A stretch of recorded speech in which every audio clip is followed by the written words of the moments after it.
Hello guys, welcome back to your channel. मैं हूं YG trader और मैं सर्टिफाइड हूं बाय एनआईएसएम से। और राइट नाउ मैं ब्रोकिंग फर्म में काम कर रहा हूं और मैं आज आपको बताऊंगा कि कैसे स्टॉक सिलेक्शन किया जाता है और कैसे उसके अंदर टेक्निकल टर्म्स को यूज करके आप एंट्री और एग्जिट ले सकते हो और कैसे सही पहचान होती है स्टॉक सिलेक्शन की। तो ये मेरा दूसरा वीडियो है यहाँ पर। ये मेरा दूसरा वीडियो है, तो इसको फॉलो करना, एंड तक देखना। मुझे पता है कि आपको बोरिंग लगेगा वीडियो, क्योंकि फंडामेंटल जब सीखने की बात होती है तो 90 से 80% लोग स्किप कर देते हैं। जो स्किप नहीं करता वो पीछे का रीज़न जानता है कि मार्केट में मूव एक्चुअल में होता क्यों है। देखो, स्टार्ट करता हूँ। लेट्स सपोज रिलायंस है, रिलायंस का स्टॉक है। अभी राइट ना वो शायद 1300 या से 1500 की रेंज में चल रहा है, इतने रुपए में चल रहा है। ठीक है। अब अगर मैं आपको बोलूं कि इस स्टॉक में, रिलायंस के स्टॉक में किन किन ने इन्वेस्ट किया हुआ है, तो कैसे पता चलेगा? आप जाओगे स्क्रीनर पे, फिर आप देखोगे अंदर इन्वेस्टर में। ठीक है, इन्वेस्टर पैनल में जब आप जाओगे तो आपको वहां पे क्या दिखेगा? F eyes and D eyes. अब ये क्या है गाइस? ये जो है ना, ये है फॉरेन इन्वेस्टर।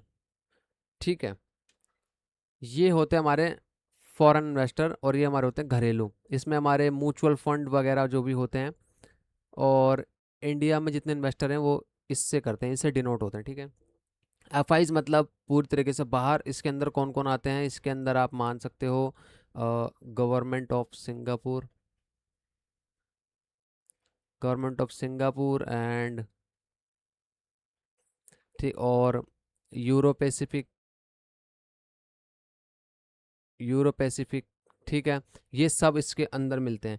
तो ये तो ऊपर की बात हो गई। हमारा इससे क्या मतलब, हमें इसकी क्या ज़रूरत है? गाइस देखो, सिंपल से मैं आपको बात बताता हूँ। मार्केट, मान लो कोई स्टॉक है, जैसे रिलायंस का ही था। लेट्स सपोज रिलायंस के बारे में ही मैंने बताया आपको। तो इसके अंदर आपने एक चीज़ नोटिस की होगी, क्या? एफ आईज और D eyes. Right now F eyes इसके अंदर कुछ 27% है और डी आईज इसके अंदर कुछ, डी आईज इसके अंदर कुछ हैं 35%।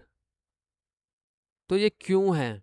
देखो, जो भी स्टॉक्स डिविडेंड देता है या निफ्टी 50 का एक बड़ा है स्टॉक जो अच्छी खासी वैल्यू रखता है, उसके अंदर अक्सर ये लोग मिलते हैं। अब मैं आपको ट्रेडिंग व्यू पे ले चलता हूँ और स्क्रीनर पे ले चलता हूँ ताकि आपको थोड़ा सा समझ में आ जाए। तो गाइस, इस वक्त आप क्या देख रहे हो? सिंपल, आपको क्या दिख रहा है कि यहाँ पे एफ आईज मार्च में 18% है। ठीक है, और डी आईज इसके अंदर 20% है। प्रमोटर्स हैं इसके अंदर, कुछ ये लोग हैं। ठीक है, और डी आईज में ये लोग हैं। ठीक है, life insurance company, S B I mutual fund, और ये एफ आईज में Euro Pacific, government of Singapore. ठीक है, अभी right now government of Singapore और यूरो पैसिफिक ग्रोथ ने इसको छोड़ दिया, यानी यहाँ से वो निकल गए। ठीक है, अब देखो इसमें बात क्या है। देखो, मान लो ये 3 जने हैं, 4 हैं, और गवर्नमेंट में भी एक है। ठीक है, 5, एंड पब्लिक में 10% होल्डिंग उनकी। ठीक है, 6, 7, 8, 9, 10, 11, 12, 13, 14, 15, 16, 17, 18 लमसम के करीब इसमें कुछ 40 लोग हैं। ठीक है, अब मैं इसको कट करता हूँ। अब इसका मतलब क्या है? 40% का मतलब क्या है? सॉरी, 40 लोग रिलायंस के स्टॉक्स के मालिक हैं। ठीक है, होल्डिंग इनके पास है। अब होगा क्या? आपने एक चीज नोट की होगी, जितना पार्टिसिपेंट्स कम होंगे, स्टॉक्स उतनी अच्छी तरीके से काम करेगा। बिल्कुल सही सुन रहे हो आप, बिल्कुल। जितने पार्टिसिपेंट्स कम होंगे, स्टॉक्स उतना अच्छा तरीके से वर्क करेगा। क्यों करेगा? लेट सपोज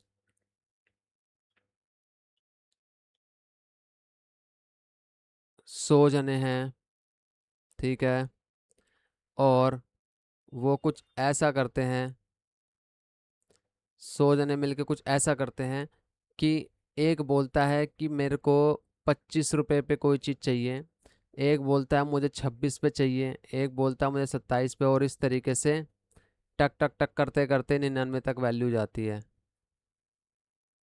ठीक है। इस तरीके से, और जो 40 लोग हैं ये बोलते हैं कि मुझे 10 लाख क्वांटिटी चाहिए, ठीक है, मुझे 10 लाख क्वांटिटी चाहिए, कितने पे, 30 पे, और अगर स्टॉक 1 करोड़ है फ्लोटिंग में, 1 करोड़ शेयर्स हैं इन 40 के पास, तो ये आपस में ही उसको साझा कर लेंगे एक स्पेसिफिक प्राइस पे, मुझे 30 पे दे दो, 40 पे दे दो, ऐसे ऐसे करके ये पूरी जो क्वांटिटी है यहाँ पे 1 CR की, इसको वो क्लोज कर देंगे, ठीक है। वो जब इसको क्लोज कर देंगे तो क्या होगा, मार्केट में मूव आएंगे अच्छे, लेकिन जब आप यहाँ बाय करोगे इस एरिया पे तो मार्केट में मूव आपको नहीं मिलेंगे, फ्लक्चुएशन बहुत हाई होगी, कोई लिक्विडिटी अच्छी जोन पे नहीं होगी, और जब यहाँ पे आप बाय करोगे तो इसमें आपका काम आएगा सप्लाई और डिमांड, ठीक है, सप्लाई और डिमांड। जब यहाँ आप काम करोगे तब आपको रियल फैक्टर पता चलेंगे कि आपने स्टॉक को क्या सही सिलेक्शन किया है। जितने कम पार्टिसिपेंट होंगे स्टॉक उतना अच्छा परफॉर्म करेगा, जितने ज़्यादा पार्टिसिपेंट होंगे स्टॉक उतना बुरा परफॉर्म करेगा। क्यों? क्योंकि जितने ज़्यादा लोग होंगे उनके अंदर मेजॉरिटी नहीं होगी प्राइस को लेकर कि उनको इसको लेके कहाँ तक जाना है, कोई कैलकुलेशन वगैरह नहीं होगी। पेनी स्टॉक्स में आपने देखा होगा पब्लिक ज़्यादा होती है और FIDI लगभग ना के बराबर होता है, जिस वजह से आप प्राइस एक्शन अगर कर भी रहे हो, अगर आप इस तरीके से बाय भी कर रहे हो तो आपके स्टॉप लॉस हिट होते हैं, प्राइस अनसर्टनली मूव करके नीचे ऊपर डाउन हो जाता है और आपको वजह ही नहीं मिलती, आपको लगता है प्राइस एक्शन में दिक्कत है, लेकिन नहीं, आपको स्टॉक सिलेक्शन करना आना चाहिए। तो ये मेरा पहला वीडियो का दूसरा पार्ट है जिसमें मैंने आपको बताया कि स्टॉक सिलेक्शन में क्या देखना ज़रूरी है। मैं हाईलाइट फिर से कर देता हूँ। पार्टिसिपेंट्स कम होने चाहिए, सबसे फर्स्ट ऑफ ऑल पार्टिसिपेंट कम होने चाहिए। कितने होने चाहिए? अगर कोई स्टॉक 1000 रुपये का है, आपको कहाँ जाना है? स्क्रीनर, उसमें आपको चेक करना है FIs